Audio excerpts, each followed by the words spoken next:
Hey guys, Big DJ Energy here. Today I'm going to show you how to edit yourself walking away from an explosion in Adobe Photoshop, just like the one on my album cover. Once you've created a new doc, grab an image of yourself walking, preferably with some attitude.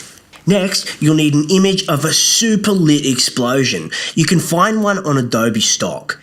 Make sure these two images are on two separate layers. Now this is the GOAT, greatest of all time Photoshop feature. Sure ain't ready. First, we grab the quick selection tool on the left side here, then you'll just select your layer. Now, click select and mask, followed by select subject, and bam! You can quickly fix any little deets with the refine edge brush tool.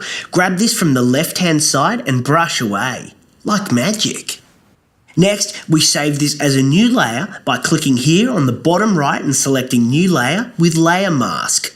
Click OK. Now you want to get the scale of yourself versus the explosion to be on point.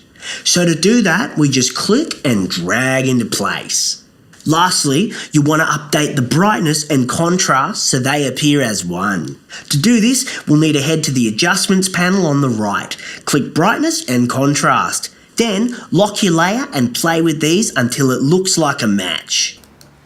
And there you have it, an album cover that's as lit as the track. Mic drop.